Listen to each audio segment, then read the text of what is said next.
Hello dear, welcome to Castle Campus. In this lecture we will study about fluid properties. तो चलिए start करते हैं। जो हमारे पास फ्लूइड की सबसे पहली प्रॉपर्टी है वो है डेंसिटी ऑफ द फ्लूइड, जिसको कि मास डेंसिटी बोलते हैं। तो ये तो सबसे आसान सा आपके पास, इसको रो से डिनोट करते हैं, और मास पर यूनिट वॉल्यूम जो होता है इसको मास डेंसिटी या फिर डेंसिटी ऑफ फ्लूइड बोलते हैं। डेफिनेशन देख लेते हैं। It is the mass per unit volume at the specified temperature and pressure. ये चीज़ आपको तो हमेशा याद रहती होगी, it is mass per unit volume, but ये वाली चीज़ याद रखनी भी ज़रूरी है, at the specified temperature and pressure. ठीक है, मतलब कि जो डेंसिटी है वो अल्टर वेरी होते रहती है अगर टेम्परेचर और प्रेशर में वेरिएशन हुआ, एटमॉस्फेरिक कंडीशन में वेरिएशन हुआ। तो सबसे पहले इसका तो फॉर्मूला देख लेते हैं। Rho is equal to mass upon volume, और मास का यूनिट केजी और वॉल्यूम का मीटर क्यूब, तो केजी पर मीटर क्यूब होता है।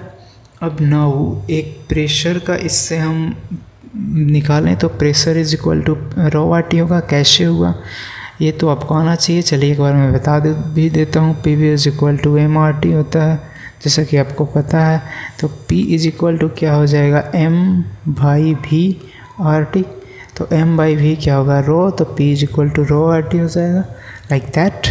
तो ये जो है P is equal to rho R T. अब रो जो निकालेंगे यानी कि डेंसिटी, ये डायरेक्टली प्रोपोर्शनल हो जाएगा किसके, प्रेशर अपॉन टेम्परेचर के। इस वाले इक्वेशन से ये कैसे आया ये आपको पता होना चाहिए, बिकॉज R कॉन्स्टेंट है। अगर ये हटाएं प्रोपोर्शनलिटी कांस्टेंट तो हो जाएगा इज इक्वल टू आर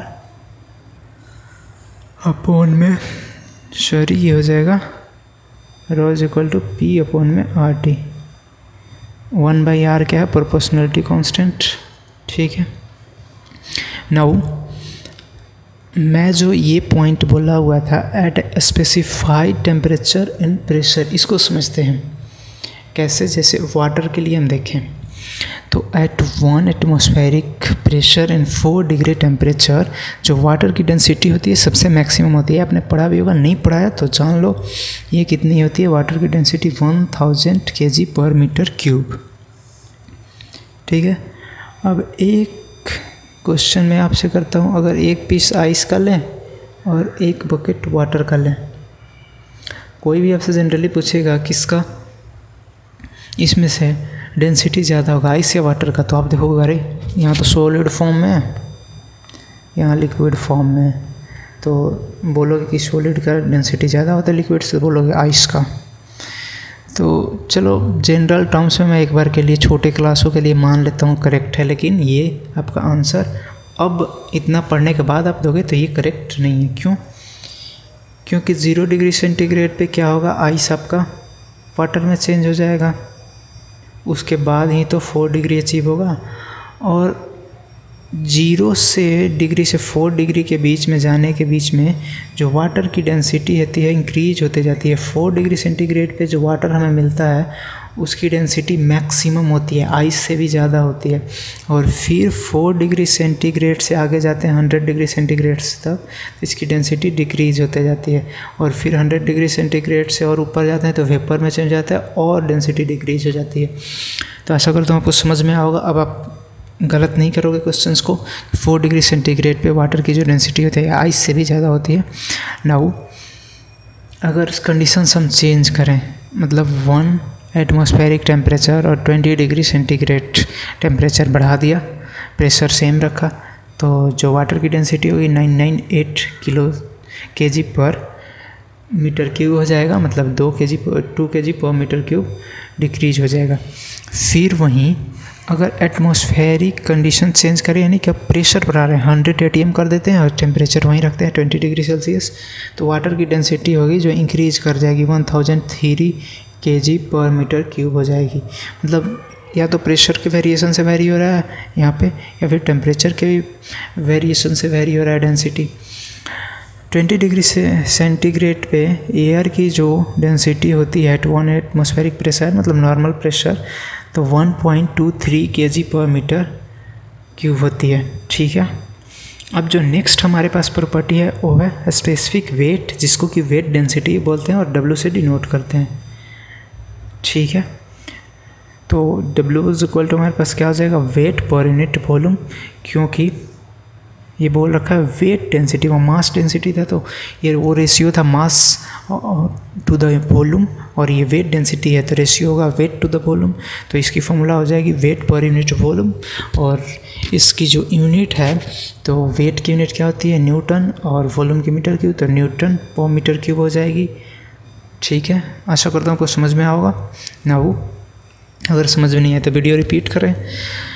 अब आपको पता है वेट इज इक्वल टू क्या होता है, कैसे होता है, mg, ये बच्चा क्लास में आपने पढ़ा होगा, weight is equal to mg mass into gravitational force of attraction, या फिर इसको एक्सेलरेशन ड्यू टू ग्रेविटी बोलते हैं जी को, ये समझाने की ज़रूरत नहीं है ना। वो तो आपके पास फाइनल जो फॉर्मूला होगा वेट का, ये कितना हो जाएगा रो जी, सॉरी वेट का नहीं, मतलब वेट डेंसिटी का, तो ये हो जाएगा रो जी, बिकॉज आपका वेट डेंसिटी कितना होता है वेट पर यूनिट वॉल्यूम, तो वेट आपका कितना हो गया mg अपॉन में वॉल्यूम, तो m अपॉन में भी क्या हो गया आपका रो, तो रो जी आपका जो हो गया W is equal to rho G, weight density का फॉर्मूला रो जी हो गया। इसको याद रखेंगे हर जगह, यही जो यूज होगा, चाहे किसी भी लेवल का न्यूमेरिकल और फ्लूइड मैकेनिक्स में जहाँ पे वेट निकालना रहेगा वेट डेंसिटी, तो ये यूज होगा।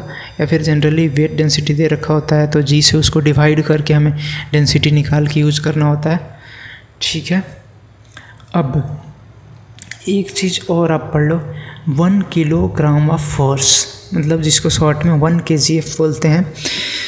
तो जैसे आप वाटर का डेंसिटी जानते हो कितना होता है, मैक्सिमम 1000 होता है 4 डिग्री सेंटीग्रेड, और इसमें जी से मल्टीप्लाई करोगे तो आपका वेट डेंसिटी आ जाएगा, रो इंटू जी होता है, तो ये कितना आ जाएगा, वेट डेंसिटी आपका 9810 न्यूटन पर मीटर क्यूब। अब एक चीज़ आप जान लो, 1 किलोग्राम फोर्स जिसको कि 1 kgf बोल रहे हैं, तो ये कितना होता है 9.81 न्यूटन। ठीक है, ये तो आपको याद रखना है, क्योंकि kgf में बहुत सारे न्यूमेरिकल्स में हम आपको वेट डेंसिटी जो देगा वो दे देगा। ये कौन से सिस्टम में होता है, MKS सिस्टम में होता है। हम जो ये पढ़ रहे थे ये था SI सिस्टम, ये MKS SI system CGS system अपने 12th में अच्छे से पढ़ा होगा तो आपको समझ में आया होगा ना। तो 1 kgf is equal to 9.81 newton हो रहा है।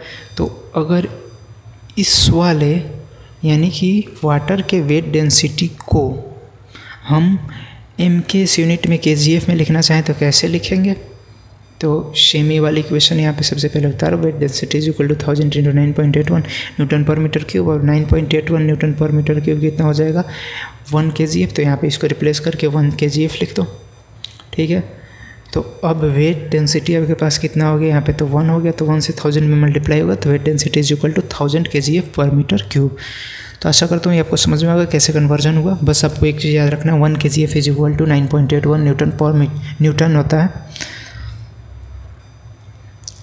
नाउ रिलेटिव डेंसिटी, जो नेक्स्ट आपके पास प्रॉपर्टी है और रिलेटिव डेंसिटी, तो इसकी डेफिनेशन कुछ इस टाइप से होती है, density of one fluid with respect to another, मतलब कि relative density is equal to density of one with respect to density of other. तो ये चीज़ आपको समझ में आया। अगर रिलेटिव डेंसिटी के टर्म्स में दे रखा है कोई भी दो फ्लूइड का डेंसिटी और एक फ्लूइड की डेंसिटी दे रखी है, तो उससे आप दूसरे फ्लूइड की डेंसिटी निकाल सकते हो। नाउ स्पेसिफिक ग्रेविटी, तो ये भी जो है रिलेटिव डेंसिटी का ही एक केस है, बस इसमें अनदर फ्लूइड की जगह पे स्टैंडर्ड फ्लूइड आ जाता है। मतलब ratio of one fluid to another fluid था रिलेटिव डेंसिटी, लेकिन ये हो जाएगा ratio of one fluid to density of standard fluid. Okay, another fluid की जगह पे स्टैंडर्ड फ्लूइड, और इसको किससे डिनोट करेंगे, एस से। ठीक है, तो स्पेसिफिक ग्रेविटी को इसका बहुत यूज होता है, क्योंकि जनरली आपको न्यूमेरिकल्स में जो दिया रहेगा डेंसिटी डायरेक्ट नहीं दिया रहेगा, स्पेसिफिक ग्रेविटी के टर्म्स में दिया रहेगा, उससे आपको डेंसिटी निकालना है, फिर न्यूमेरिकल सॉल्व करना होता है। तो स्पेसिफिक ग्रेविटी अगर किसी फ्लूइड का हम निकालें तो specific gravity of a fluid is equal to ratio of density of one fluid to the ratio density of standard fluid. अगर लिक्विड के लिए हम बात कर रहे हैं तो स्टैंडर्ड फ्लूइड क्या होता है, वाटर, तो इसका जो है डेंसिटी रॉ डब्ल्यू से डिनोट कर रहे हैं। और गैसेस के लिए बात करें तो हमारे पास स्टैंडर्ड फ्लूइड होता है एयर, तो इसका रो एयर से हम डिनोट कर रहे हैं इसकी डेंसिटी। तो अगर हम लिक्विड्स के लिए बात करें तो ratio of fluid is equal to क्या हो जाएगा, ratio of one fluid for which we are calculating और ratio of standard fluid that is water rho W. अब इसको ऊपर नीचे हम जी से मल्टीप्लाई कर दें तो कोई दिक्कत कोई परेशानी, इतना तो समझ में आ रहा होगा आपको, कोई दिक्कत नहीं है। क्यों मल्टीप्लाई किया, इसको रो जी ये बन गया, ये भी रो जी बन गया, तो ये आपको फॉर्मूला याद आ रहा होगा किसका, वेट डेंसिटी का। तो वेट डेंसिटी बन गया किसका, जिस फ्लूइड का निकाल रहे हैं उसका, बिकॉज इस यहाँ पे डेंसिटी कौन सी है जिस फ्लूइड का निकाल रहे हैं, और यहाँ पे डेंसिटी कौन सी है स्टैंडर्ड फ्लूइड की, तो ये रो डब्ल्यू डब्ल्यू यानी वेट डेंसिटी ऑफ वाटर। तो आपको ये समझ में आया होगा कि स्पेसिफिक ग्रेविटी का फॉर्मूला हम क्या यूज करेंगे टू कैलकुलेट वेट डेंसिटी या फिर डेंसिटी। जैसे कि किस टर्म में दिया रहेगा, मैं एग्जांपल बता रहा हूँ कि जैसे स्पेसिफिक ग्रेविटी ऑफ मरकरी दे रखा होगा that is SHG equal to 13.6। अब इससे आप क्या कैलकुलेट कर सकते हो, इससे आप वेट डेंसिटी मरकरी का कैलकुलेट कर सकते हो या फिर डेंसिटी कैलकुलेट कर सकते हो। कैसे, आपको पता है कि specific gravity is equal to क्या होता है, weight density of that fluid for which we are calculating और weight density of standard that is water. तो यहाँ पे वेट डेंसिटी ऑफ मरकरी क्या हो जाएगा 13.6 into weight density of water. और वेट डेंसिटी क्या होता है, रोज ही होता है, तो rho of Hg into G, और इधर करेंगे 13.6 into rho of water into G. G जो है दोनों साइड से कैंसिल आउट हो जाएगा, फिर आपके पास बचेगा क्या, rho of mercury is equal to 13.6 और रो ऑफ वाटर। तो रो ऑफ वाटर आपको पता है कितने 1000 होता है, तो इसको जब मल्टीप्लाई करेंगे 13.6 इंटू 1000 तो आपके पास कुछ आ जाएगा 13600 लाइक दैट, ओके, kg पर मीटर क्यूब इसका यूनिट हो जाएगा। नाउ जैसे गैसोलीन के लिए जो होता है तो 0.75 होता है, तो आपको इसका अगर रो निकालना है मतलब कि डेंसिटी निकालनी है गैसोलीन के, तो सीधा इसको 1000 से मल्टीप्लाई करो 750 हो जाएगा। फिर वुड के लिए निकालनी है तो ये इसका स्पेसिफिक ग्रेविटी दे रखा है आपको 0.6, तो वुड के लिए निकालनी है डेंसिटी, तो इसको सीधा 1000 से मल्टीप्लाई करो 600 हो जाएगा लाइक दैट, जैसे यहाँ पे हमने निकाल रखा है। तो इस लेक्चर में इतना ही, आशा करता हूँ आपको समझ में आया होगा। Now thank you.